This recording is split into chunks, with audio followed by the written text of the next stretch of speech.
Let's see if this damn thing still works. Well, my God, it's cooperating this morning. All right, morning, fellow interneters, tubers, and God knows what you call yourselves these days. Me. If you're emotionally screwed up and sleep deprived, or emotionally screwed up and emotionally deprived and sleep screwed up, that works. You're a zombie. And if you're not, hello to you too. And this one's going out to Bo of the fifth column out there. Out there in the East Coast who thinks he knows California weather. This is the Weaver Garcia of Rosemond, California, the West Coast guy. It's 3:43 in the morning, Pacific Standard Time. It is the 19th of August, 2023, Saturday. The Diary of the Griever, named John Weaver, which would be me. Okay, enough of that silly stuff. Yeah, responding to the article you had about yesterday about how we're supposed to handle hurricanes. Please, we're Californians, give us a break. And one thing, Bo, that you keep forgetting is California weather, yes, does get unstable. We do get cold and heat fronts coming through and screws our weather up left and right. That's why we have lovely and stable weather with thunderstorms. You see, my friend, if you've actually studied the ocean currents and understood that we get socked with a lot of cold water coming from the Alaskan pipeline. We're not talking about the oil. We're talking about from the Arctic all the way down the west coast.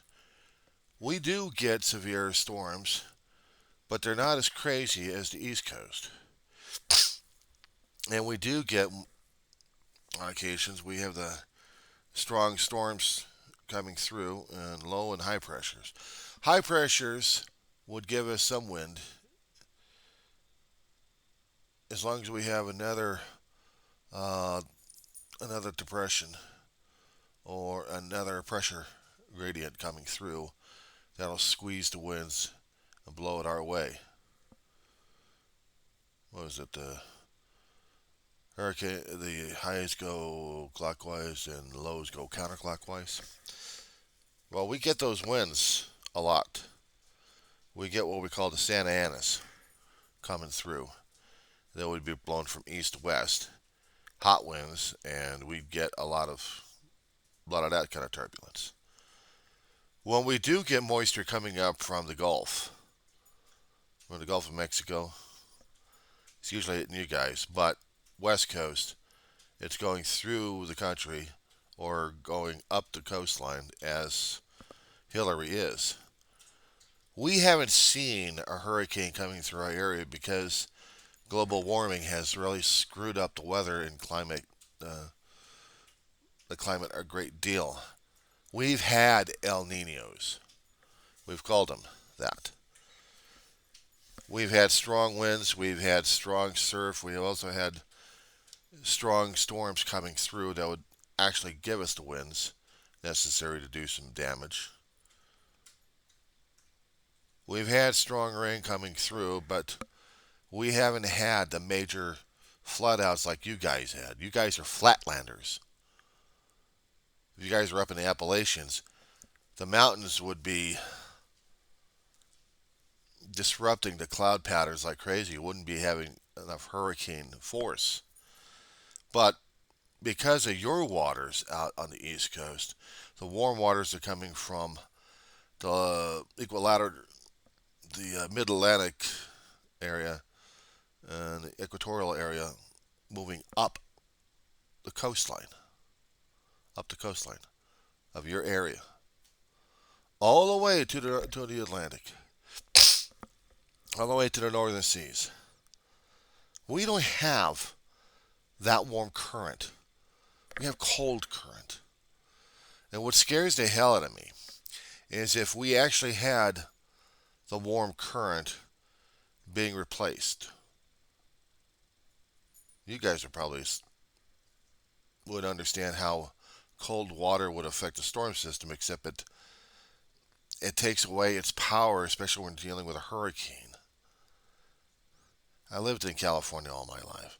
I was listening to meteorologists left and right, how they're trying to talk to us about millibars, pressure gradients, how the wind factor is going to be dealing with our unique landscape that we have.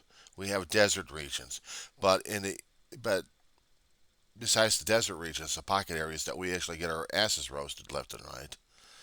We also have the mountain ranges that also try to break up the storms as much as possible. If there's going to be any severe wind coming through, like any gale force or hurricane force, they're going to be broken up by the mountains. We'll get about 50, maybe 60 mile if we're lucky out here for a good wind. Now, there had been rare occasions that we actually would see tornado activity. At least in the Southland anyway, closer to the waters. But out here in the desert,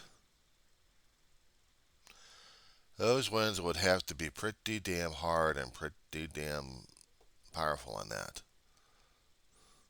We hadn't seen and experienced any 100 mile an hour winds coming through our area.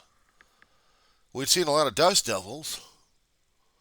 We'd seen many tornadoes happening in the midst of a clear sky and open fields, and then we see this.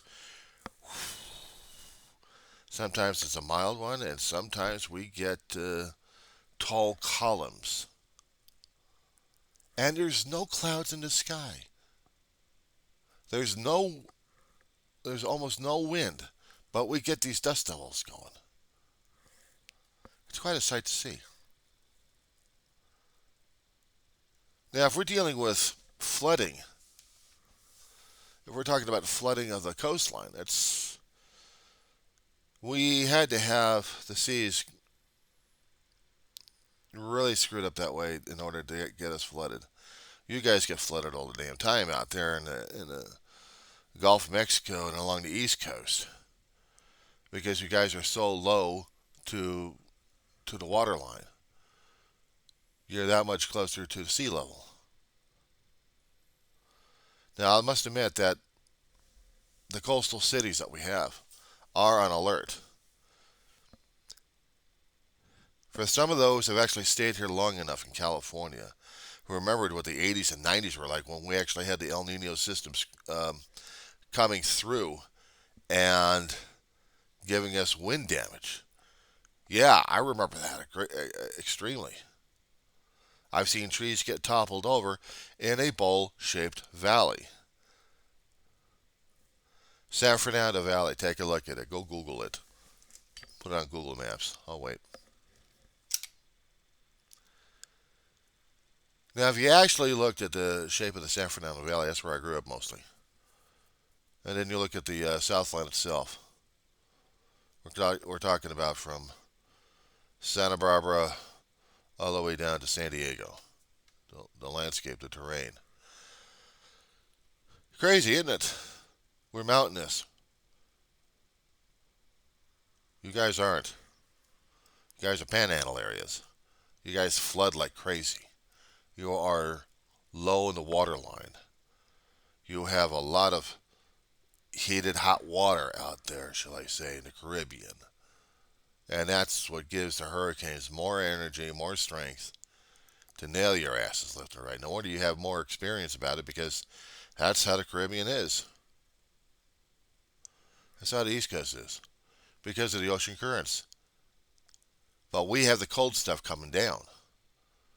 When we have unstable cold air mass coming from the north heading down southwards, and it hits another pressure gradient, another high pressure, we do get unstable air masses happening. We do get storms passing through.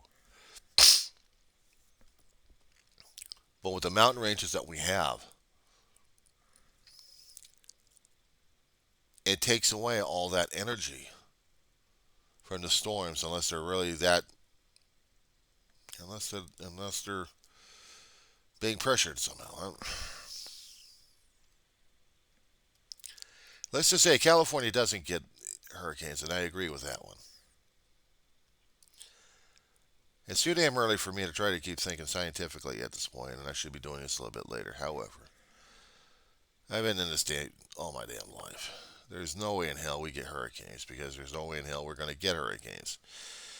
Unless we get the cold waters from Alaska to shut off and we get warm waters moving northwards along the coastline, we're not going to get any storms. And this one coming up the pipeline here, I got a feeling either she's going to be heading out to sea, which will be the more likely, sucking up all that warm air, warm energy, and just head westwards, just veer off westwards.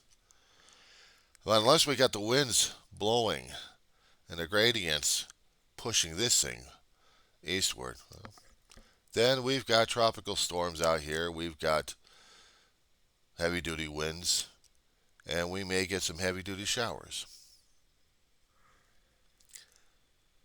Well, we're not going to get the full force of a hurricane down our throats. As said before, we got the cold waters. Unless the climate has already changed and we have conditions changing the ocean currents, instead of drawing the cold Arctic water from the north, and we start drawing a warmer stream, I may be eating my words on this one, and I'll say that. But I don't think we're going to be getting the full frontal on this one. We're just going to get a tropical depression. We're just going to get thunderstorm activity. That's about it. But we're not going to get everything else that you guys got on the East Coast. It's just not going to happen.